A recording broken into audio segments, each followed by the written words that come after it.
I think I'm actually secondhand high from Trey right now. What's up? This is the FnA Podcast. Thanks for tuning in, man. My name is Trey Friddle. I'm a musician here from Arizona. I got a band called Trey Friddle and the Bad Hands. We've been a band for about 3 years. We play all around. We're up in Prescott all the time. We're everywhere. I got a couple upcoming shows. I got Saturday, March 15th. I'm at Roadrunner with the band. In between bull riding, that's always a good time. Everybody comes out, has a great time, has a few drinks, gets to see the rodeo. And then March 29th is another full band show. I'm at Tailgaters, a little sports bar. But that one always fills up. We always have a great time. Everybody always loves us up there. And then this right here, this is my co-host. This is Brandon Head. What up? Introduce yourself. Tell about your upcoming shows, dude. All that stuff. Well, my name is Brandon, and I have a couple solo shows coming up at Rusty Spur. We have a 3-day stretch with 1-day break. St. Patty's Day, I'll be solo from 11 a.m. to 2:30 p.m. And then Wednesday, the 19th, I'll be 11 a.m. to 2:30 p.m. Thursday, the 20th, I'm there from 3 to 7 p.m. And then 21st, 22nd, Stillery Happy Valley full band under the name Twisted Trails. So check us out. Twisted Trails, man. TT. TT. I didn't say it. He did. Well, we got a good pod for you today. We got a special guest. We got Dan Johnson, man, the killer drummer. He's been in multiple bands like Red, bands like Love and Death, fronted by Brian Head Welsh of Korn fame. And he's in a local band around here, JD and the Black Stallions, really good country band. So he's at the end of this episode. We got about a 20-minute clip of him hanging out. We were hanging out, having a few drinks, and kicking back, man. This is the FnA Podcast. That's what we're all about. Thanks for tuning in, brother. Do you really believe? I really do believe it. Yeah, you're cutting that out. Dude, so what do you think the first movie you ever saw that made you think, fuck, I want to shoot guns? Dude, you know what I mean? the first movie that made me want to shoot guns. Yes. Rambo. Yes. All day. Yes, that's a good choice, All day. man. That's a good choice. Mine has to be a Western. So I'm going to have to go for Unforgiven or Tombstone. But Tombstone. But have you seen Unforgiven? I have. Okay. Too many times. Dude. Clint Eastwood. Sure, I've killed women and children. I've killed everything that walked or crawled at one time or another. And I'm here to kill you, little Bill, for what you done to Ned. I don't know what to say, but that gave me chills. It's so good, dude. William Money. So, dude, Rambo made me want to shoot guns. Yes. Tombstone made me want to learn how to spin them on my finger. Yeah, dude. I love that scene, Doc fucking spinning the little cup. Dude, Doc So and good. Ringo. You know, obviously one of the best scenes from Tombstone is the, well, sure, I got lots of friends. I don't. Wow. Yeah, it's so good. Dude, that hit. It's so good. That's like one scene that really hit. Yeah, so you saw in good. Doc's face, you're like, oh my Wyatt God. Earp's my friend.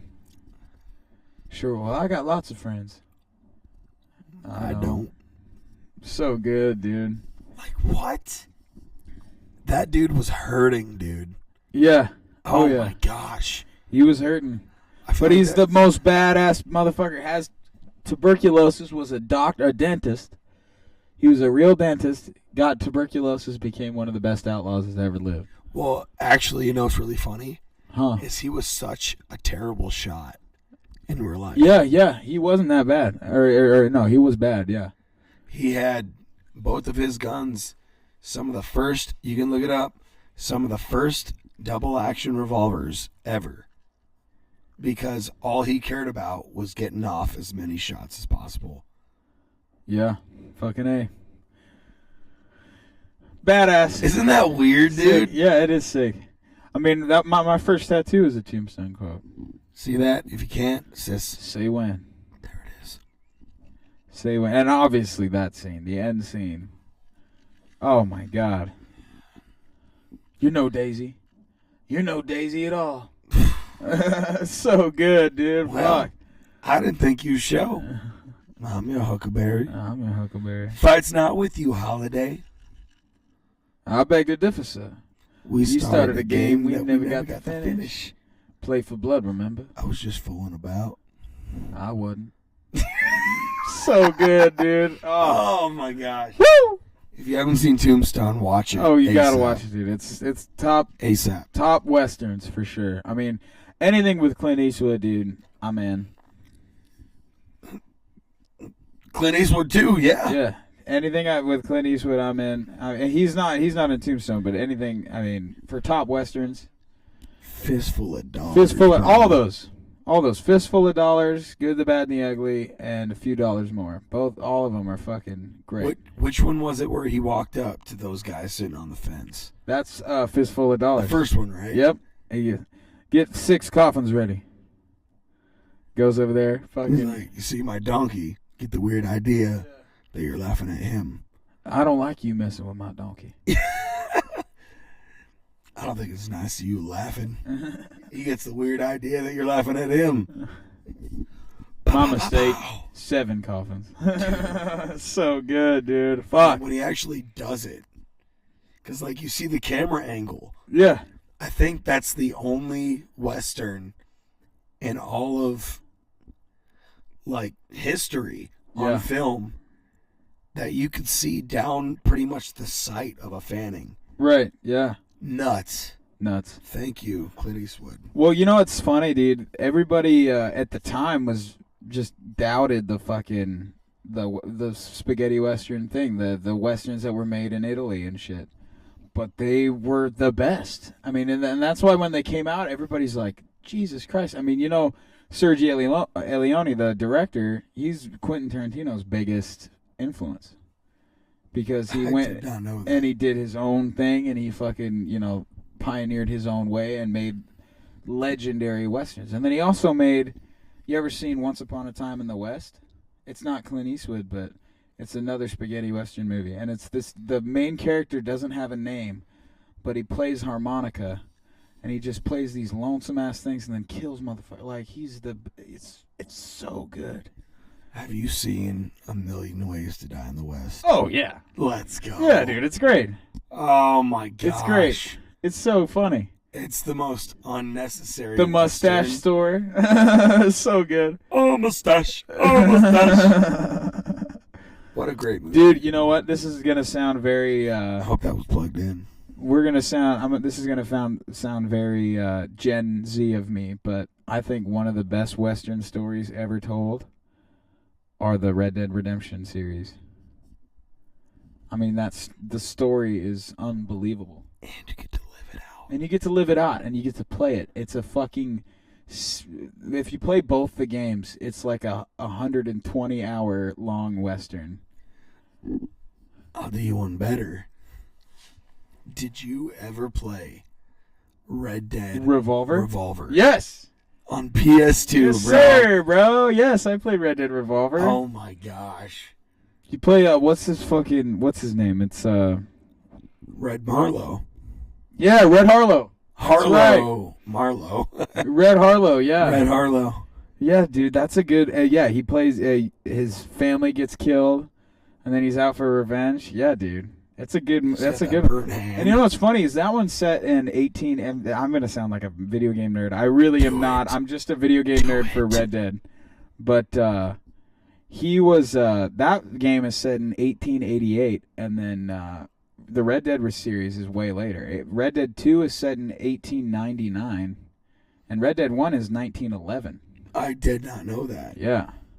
So like in Red Dead 1 since that one is technically it's the latest in the series because Red Dead 2 is a prequel. Red Dead 1 like has electrical poles in the towns because it's 1911. And then in the beginning of the game, there's a car. You see a car that's coming off of a boat. So cars are just now getting invented. So it's 1911. So the old ways of the West are getting out of there. Speaking of 1911. Oh, yeah. Oh, yeah. You ever shot one? Oh, yeah. My dad has a few. Yeah? Yeah. Dude. Yeah. My favorite handgun. They're so cool. All time. They're so cool, dude. They're so cool. They're bad. They look great. They feel great. They shoot great. They're great. I have a 1911 that is, it's all stainless steel. Well, maybe not stainless steel, but light steel resonance, I guess you could call it. I don't know. I really don't know what it's made out of, but I put mother of pearl grips on it with golden screws. Oh, yeah, you showed me. Yeah. Yeah. That one's so sick, dude. 9mm. You bringing it tomorrow? Of course. By the way, I mean, this podcast isn't going to be out in time, but tomorrow we're going shooting with Brandon. We're going to record a episode of Troubadour TV, which I should talk about that for a little bit because we haven't talked about it on the pod, but we started a fucking vlog channel called Troubadour TV where we just kind of fuck around and do whatever we're going to do kind of on a daily basis, whether that's going to shows or just hanging out, fucking having a few drinks, having a few smokes. It really is just the most laid-back content. But it's fun to do, you know? It's a lot of fun. It's just genuine what we would be doing anyways, but we just have a camera there, you know?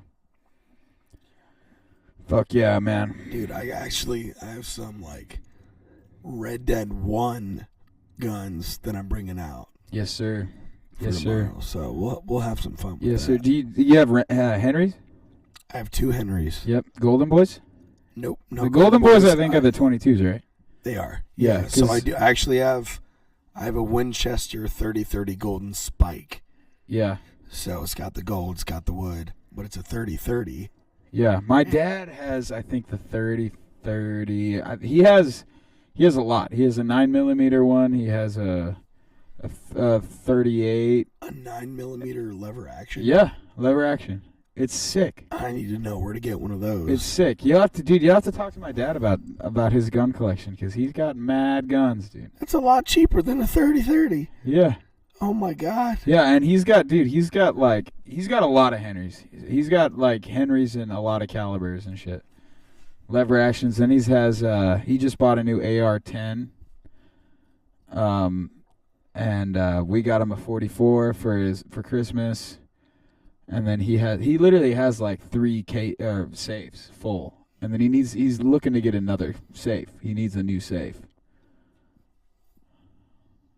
It's crazy. My dad has a whole, I don't know if I should be exposing how many guns my dad has. It's an investment. But yeah, I mean, he has a whole bunch of Old West guns. He has some like Vietnam era guns. I believe he even has a gun that was my grandpa's in Vietnam. But I'm going to fact check that and I might cut that out. But pretty gnarly. Bro. It has a bayonet on it. It's gnarly. It's sick. You know, Bass Pro, I forget the model, but they sell a rifle right now with an old style bayonet on it for like $600. Nice. Fuck yeah. Do it. I'm gonna get one. I'm not gonna lie. I need to get some more guns. Now that I'm 21, I'm gonna start concealing because I've only been able to open, and I think open is fine, but personally, every time I've done it, I walk into a place and I just feel like everybody's looking at me. That's exactly it. And it's kind of uncomfortable. It's not even like I don't even feel weird about having a gun out or anything. It's just like everybody's looking at me, and I just don't want to deal with that. Well, not only that, if something goes down, you're the first target. No, exactly. Yeah, exactly. Yeah, I mean, you see these dudes that just like walk around in public with an AR strapped around their body, and it's like I understand. I get it. I get like what you're trying to do, but at the same time, I would not do that. You're raising some serious red flags. Yeah, exactly. I'll tell you what, dude. No, I recently shout out to the boys at Sportsman's Warehouse. Yeah, dude. Off of 27th Ave and like right by Yorkshire. Costco. Yeah, right over there. Yeah. Dude, I was out there. I was getting a new red dot for my Canic. and I really want to get into competition shooting, like really bad. But I was there, dude. I walk in, I check my gun, I'm getting everything set up. I get up there, I'm getting sights fitted, and this dude walks in, and apparently he starts threatening the girls at the front. When I tell you this guy was probably about 5 foot. Good Lord. Dude, he walked in, and the first thing he's like, "Hey, where your guns at?" Oh, we don't have any firearms here, sir. And so the girls, again, shout out to the girls at the front desk for handling it so well. But there's one, she's there a lot of the time. She's so nice, dude. She is so nice. She's also very tiny. Yeah. So tiny. And he looks at them and he goes, "The hell you laughing at? I'll smack that smirk right off your face." Oh, shit. And I'm like, I heard that and I turned to my left. I'm like, you guys are about to have a good time. I'm at the gun counter. I'm like, you guys are about to have a good time. Dude came up and he's trying to fight every single person behind the counter. Ridiculous. Everyone at the counter. And that is, I'm not going to lie, I'm normally a concealed kind of guy. I had my Hellcat right here on my hip, and I turned to him. That was the only time something got deterred a little bit by me open carrying. Yeah. Yeah. Right. They didn't, I'll tell you what, he didn't get his gun that day. Right. Yeah. Dude, you know what? Speaking of somebody that's fucking talking shit, giving lip, tell me about today. That fucking, you know what I'm talking about. This backing track playing motherfucker. This old piece of shit. Tell me about him. He ain't going for a while. All right. I played a show today, hence the tired voice. We don't have to talk about it if you don't want to talk Okay, about it. you know what? No, you know what? I love this place. It's my favorite place to play. I'm not even going to say where. It's a great place. No, for real. It's a really great place. Trey, you just had your first gig there. Right. It's a great place for acoustic playing. It's especially great for real musicians that are able to play their guitar and sing and make their own music. In my opinion. He's really running it right now. Yeah. So, I played today, morning to afternoon, and the gentleman that came on after me, what the hell am I saying? All right. This gentleman. This guy that came on after me has seen me play a million times. I mean, I've opened for him. That's a crime, and by he's the way. opened for me. Yeah. That should be the way that it is. Not gonna lie. A lot of people might catch on here, but dude, so I'm playing, I finish up. There were a lot of people that showed up, a lot of different artists. Hopefully you might see a couple of them on here. But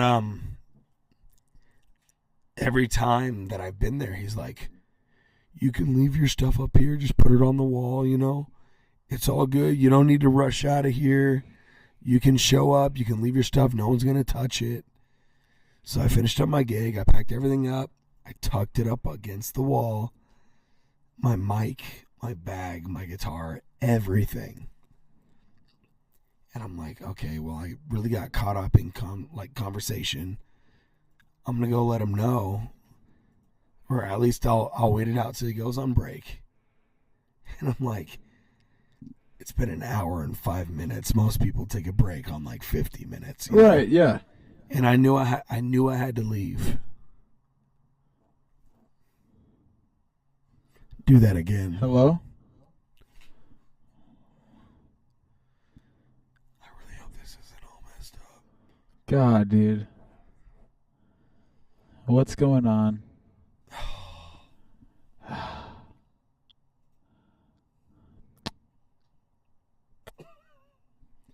Hello? Fuck. Yeah. Yeah. Okay, it's stop doing it now. Hello? Hello? Are we recording, Jace? Okay. I'll get back up. All right. So, I did that. Finished up, talked to all these artists. And there was only a 30-minute difference between my ending time and the other guy's starting time. Yeah. And so, I mean, I'm sure you've seen it at a lot of gigs. There's a lot of people that want to talk to you. You know, it's either you choose one or the other. I probably should have chosen to just get everything off stage, but I knew I had to stay for at least a little bit longer. So I was like, you know what? It's okay. He's really chill. I put everything on the wall. Right, this guy won't mind. He won't mind. Well, he told me he wouldn't mind. Yeah, he told you. He told me he wouldn't mind. Yes. Very important to this story. It's very important. And so the time came for me to leave, and I walked up to him. He had just stopped the song. I'm like, hey, man, I'm really sorry. I did leave all my stuff on stage. I'm like, if it's cool with you, it's literally right there, 3 things for me to grab. It won't even take a millisecond. And he goes, okay, yeah, next time, do me a Fucking. yeah, you say it. Do me a Fucking. favor and don't leave your Shit. on the stage ever again. God damn it. You told me to leave it on the stage, bro. This fucking asshole. You told me to leave it on the stage. This fucking asshole. He had already started. He said, I don't mind weaving in between your Shit.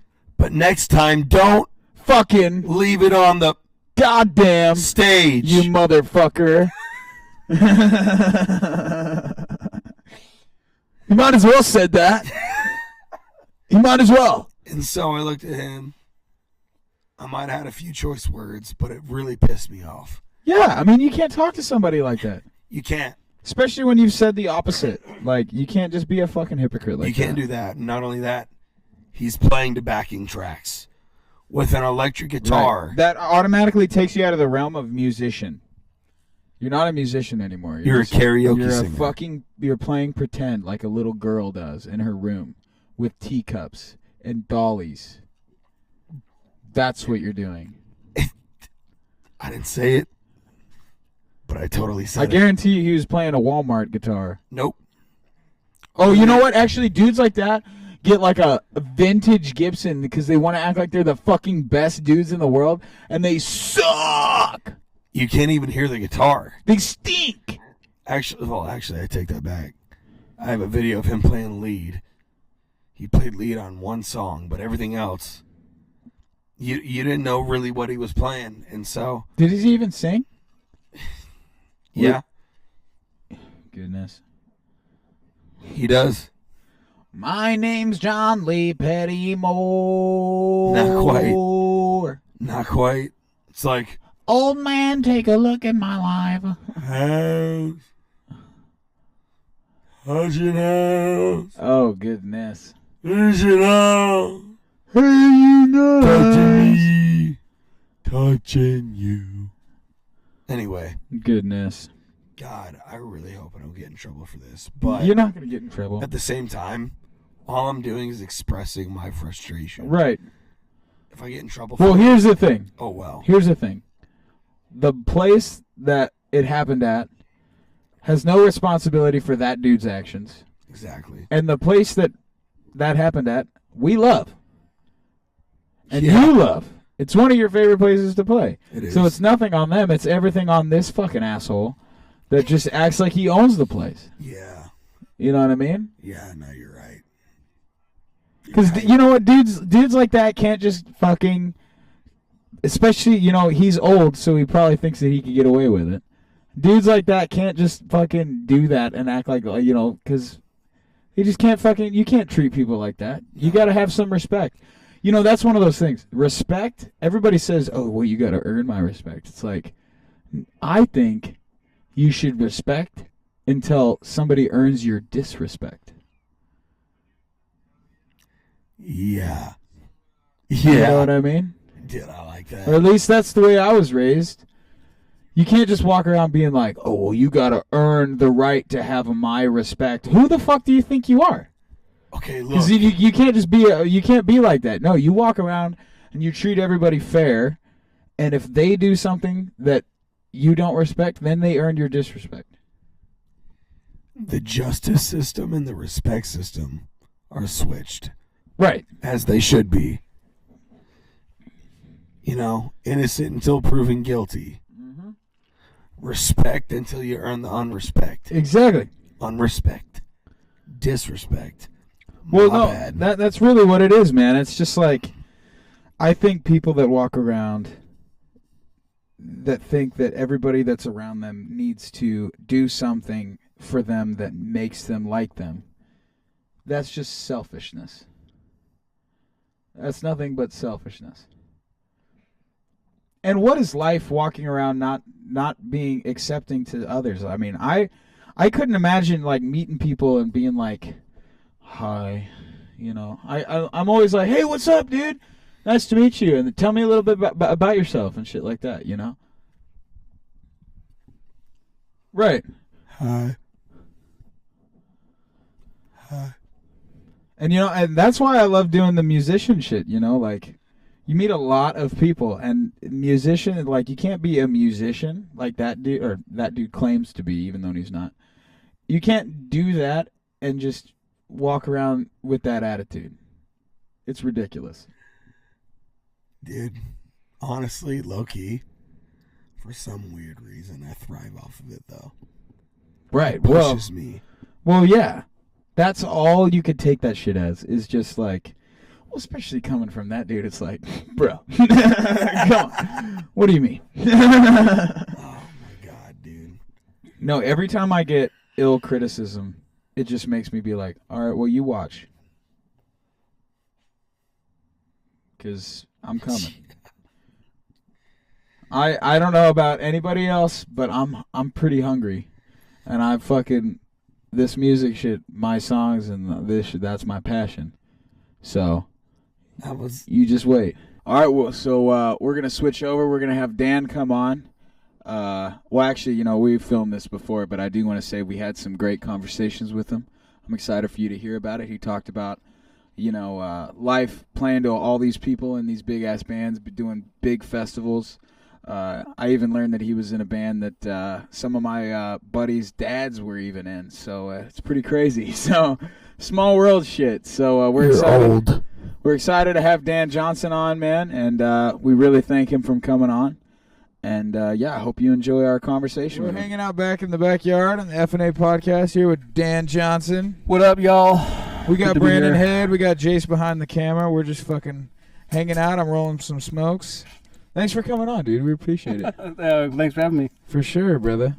So you play in multiple bands. What's the Yes, band sir. you've been rocking with a lot recently again? JD and the Black Stallions. You know, they're my country boys. Yes, I've been sir. playing with There Is No Us, doing some heavy metal stuff, and you know, I've been just doing some corporate gigs and just jamming around. But yeah, JD and the Black Stallions.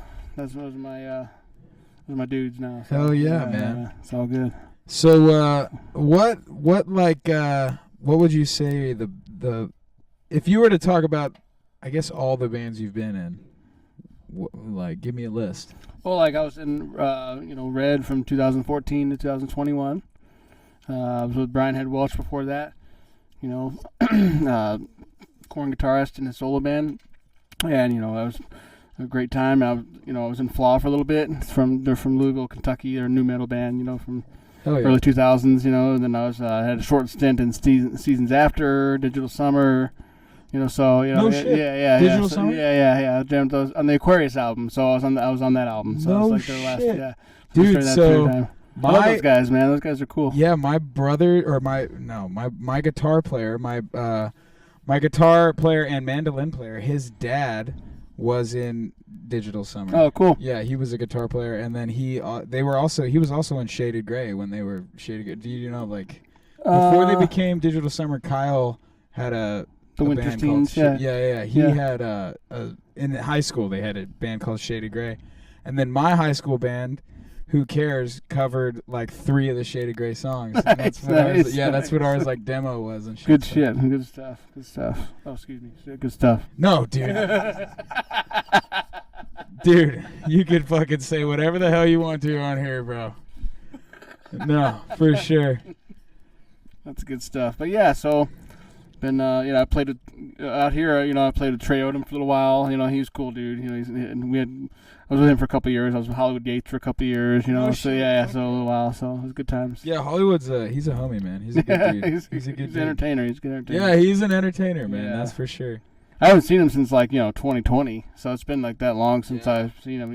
But we had some good times. But dude, well, fucking metal drumming. That's actually I started as a drummer, and I realized I wasn't good enough to play metal because that's what I wanted to do. And that shit, it's just I can't figure out how like the double bass with all. I just can't figure it out. A lot of repetition. That's how it's like muscle memory kind of deal. Yeah, right. And then like the click track helps for double bass. For me. Yeah. That's kind of essential. You know what I mean? Like so that keeps my legs locked on and like all that kind of jazz. But and I found too like if you relax a little bit, it makes your double bass go a little smoother too. So. Yeah, it was when I was drumming, it was like I felt like I was great because we practiced every week, twice a week, and I was starting to feel like super confident. And then we went to go to the studio and record our first demo. I was like, I am not good. Like the fucking click track, I'm like, I can't follow. I'm sweating back there, just like shit. I can't just bump it up with the computer, Right, yeah. Turn the click up. I need it in my brain. Blast that fucker. That's usually why I have it really loud, so then that way I don't lose it. But I have it, blaring loud in one ear. So right, yeah. Yeah, probably go insane one day because of it. But yeah, you're going to sleep at night just hearing that click track. That's how I feel, dude. Like after shows, I always fall asleep with like, I'm a chain smoking, whiskey drinking. Oh God! Oh, that song! Oh, dude, I swear, man. Dude, every time. I was at the Story, the Happy Valley one, and someone tackled me, or almost tackled me, getting out of the bathroom to get on the floor for the wobble, because the wobble came out. I'm like, oh my, these songs are just like, oh my gosh. Relax. Yeah, they flock to them. The chain smoking one. That's another. Yeah. Just run to the floor. There's a few that haunt me, like that. I see country everywhere. Oh, that one haunts me. Goodness. And then give me that God Almighty. The church clap one. Oh yeah. Yep. And then Fake Eddie. Oh, hey. Yeah. Oh. Dude, that one does not. Dude, I sound terrible right now. That song does not bother me as much as like that. I'm a chain smoking whiskey. No, I swear, dude, it's awful. Oh, it's crazy what it is. Like the other day I was at the distillery, I was tearing down, and I heard a song where in the chorus, and I think I talked about this on your podcast, but it's like in the chorus, it's like Shotty got that something like. She keep it. I can't even remember, but he's saying Shotty in a country song. I'm like, what is going on nowadays? Like it's just it's insane. And then obviously you got the fucking whole Beyonce. I don't even know what song she has out. I've only heard him at shows at the distillery. Tipsy. Oh God, dude. I want to play the Jaquan Tipsy. Yeah, Jaquan, exactly. I was literally about to say that, dude. They he really didn't make any money off that song. He has to pay it all to Jaquan. I got a fake ID though. Oh my goodness. Yeah, that's dude. Great. spot on. That's great. I'm so glad you guys know about that. Yeah, Jaquan, that's right. Everybody I've talked to, like I literally got in an argument at Roadrunner. Some girl I was talking to there, she asked me, or Tipsy came on and she was like loving the song. I was drunk, and so I was like, this guy stole this. Fucking started bitching at her and shit. She's like, no. And so I went on a whole tangent. Nobody knows that's a rap song from the early 2000s. Like nobody knows that. And I feel like that one was big. I remember hearing it all the time. It was a big hit, yeah. Yeah. It needs to make a resurgence. Yeah. Do a mashup. Yeah, for sure. Well, dude, I'm just curious. What do you think's the biggest crowd you've ever played to? Ooh, well, and we're lucky enough to go overseas a lot with Red, and like, I remember one in particular. We played this show in Poland, and it was us.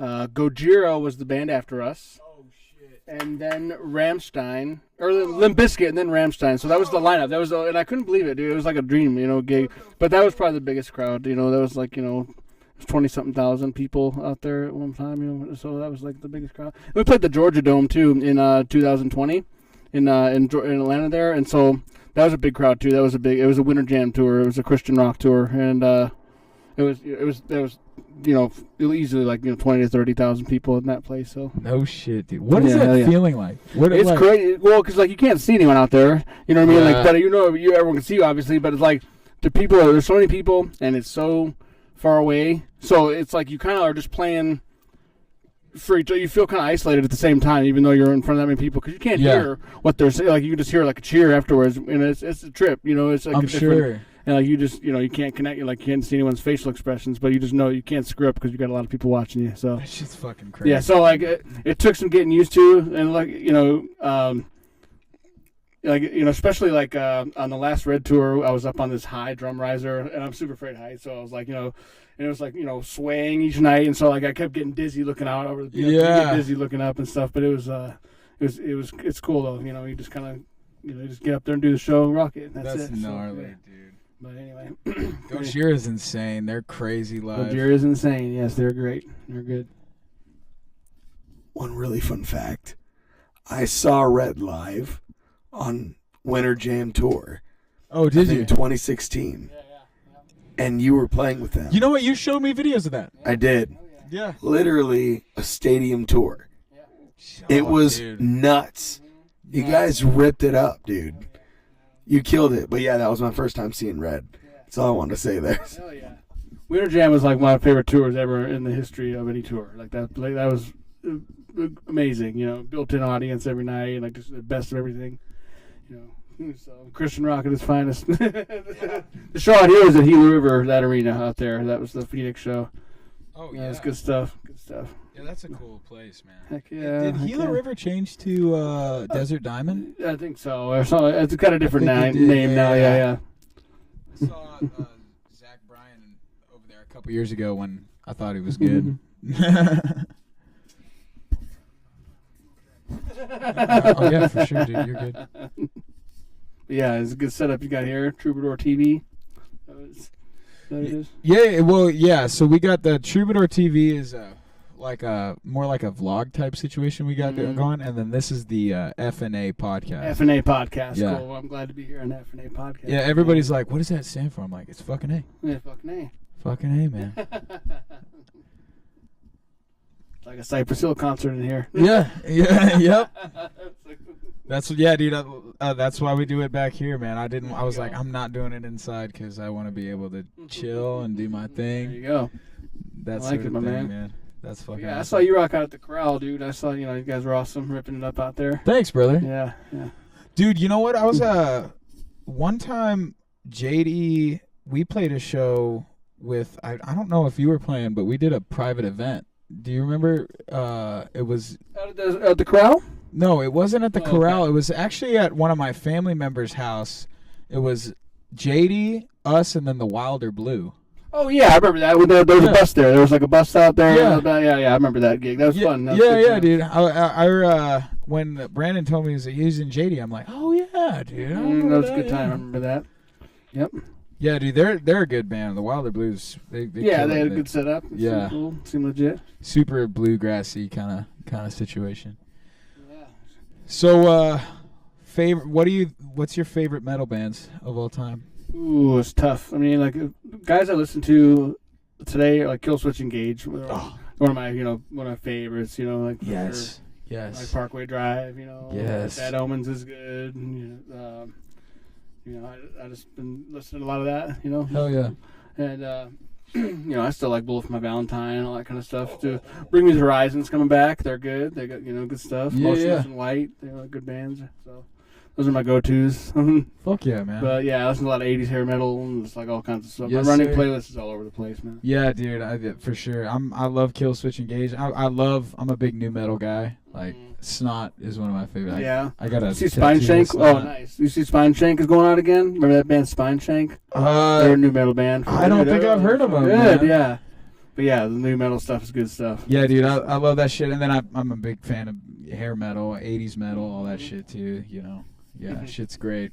That is really what I can drum is 80s hair metal. Because in the 80s, everybody on the vocals was insane. Everybody on the guitar was insane. The drums and bass was very straightforward. In the 90s, everything switched.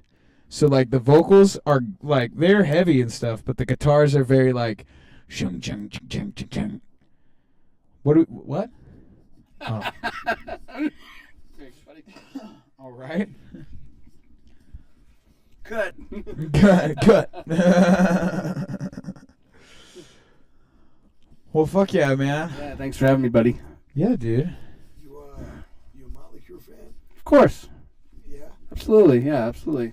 Yeah, dude. Of course. Why not? Why wouldn't I be? But I'm more of a Nikki Sixx fan than anything else. You know what I mean? So he's my favorite member. You know. Yeah, dude. Yeah. So. Tommy's my guy. He's crazy, but he's my guy. I like him. Dude, have you seen this group called Hairball? Heard, Hairball is like the premier 80s tribute group. You remember? Like, I want to go see that. That's a hell of a show, man. Yeah, that'd be crazy. That's good shit. Hairball, yeah. That's what I'm into now, Hairball. Yeah, fuck yeah, dude. Hairball 2025. I'm coming on. They don't do that one there. They don't do that one at Hairball. Dude, all right. I got a question. So, tell us about Love and Death, because it's really funny.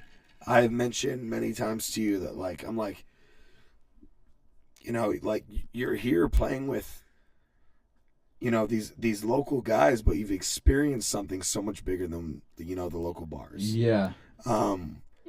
Dude, yeah. I mean, it's so cool to see you, you know, kind of like here with us, because we grew up on a lot of the bands that you play with. So, like, Love and Death, what was that like? Well, that was cool because, like, we, you know, in the beginning days of Brian putting his band together, like, there was you know, there's lots of, you know, Korn fans who'd come out. They were pretty angry. They would, like, stand there with their middle fingers up the whole time and stuff like that. But then as it evolved, people started to accept it. And, like, you know, then when Love and Death came around, that was when he re-released it under a band name, you know. And we actually got to go out with Korn for a long time and go overseas with them. We went over to Europe with them, like freaking, you know, U.S., like full U.S. and Europe run with them, and like just got to see the front row seat to how they do things. And that band is a powerhouse. So that was priceless, being able to go out with them. And, you know, so that was when we'd be opening band, and then, you know, there'd be some big shows over there too. We'd play, like, you know, Rock 'em Ring, Download, and all that kind of stuff. Those big festivals over there. So yeah, it was like, you know, and those guys get the best everything, you know. And so which they deserve it, you know. So gnarly. But yeah, Korn is like one of my favorite shows. Oh yeah, I've they're ever great. been to. Yeah, they're great. They rock. Dude. It's insane. Yeah, they're great. And fucking Head is like my favorite member. Well, there you go. Yeah, he's awesome. He's awesome. Good. He's got his new label now and stuff. He's doing, you know, big things too. So he's got Fuck yeah. a new record label out. So No shit, dude. That's awesome, man. Mm-hmm. That's killer. Yes, sir. Yeah, fuck yeah. So, yeah, new Brandon Head single come out too. Yeah, dude. We heard the Brandon track Head. earlier. That was good stuff. Good song, man. I was gonna ask, are you and JD and the Stallions recording at all? We just got done with a new track. Yeah, called Stuck Inside. It's getting ready to drop. We just got back to the final mix and everything, and so it's, you know, kind of a new country rock vibe to it. So yeah, it'll be dropping pretty soon. So yeah. Sick. Yeah, dude. new Hell Jay yeah. Edwards stuff. Yeah, there you go. Fuck yeah, dude. That's awesome. That's how it is, dude. Sometimes you just get dead air, man. Sometimes you just get dead air, man. I've learned to live in it. Yeah. Dude, Wayne's World, or like every time you want, I love Wayne's World. You guys like Bill and Ted? Yeah. Not as much as flamethrower, but yes, it's all right. It's all right. Yeah. I'm a Just big, a heads big Bill up. and Ted, dude. We've been setting up for so long. So now. fucking long. We're like brain dead right now. Yeah. So. Yeah. Yesterday. Yeah. Yeah. No shit, man. Well, you know what? Yeah. Thank you for coming on and putting up with our shit and Thank hanging you, out, man. Yeah. dude. Fucking Good time today. Yeah, you know what? We'll have to have you back on I would like when that, we yes. have everything. When we actually have our shit together. And Oh, we'll sounds fucking, good. Yeah, yeah, sounds good. yeah, hell yeah, man. Sounds good. A part 2. We'll do Yeah, a a part part 2. two. Yes, for a sure. full length part 2. Yeah, There you go. Yeah, dude. Mm-hmm. Well, yeah, that's the thing. I'm trying to get everybody I can. Anybody in the local scene, anybody that's willing to talk and fucking share their story, I'm down. I really just started this just to learn more about everybody around. So, Good idea. It was cool. fuck yeah, man. Well, thanks for coming on, dude. Thanks, Appreciate buddy. Yeah, it. thank you guys. Coming at you live. Yeah, fuck yeah. FnA Podcast. Thanks for watching the FnA Podcast, man.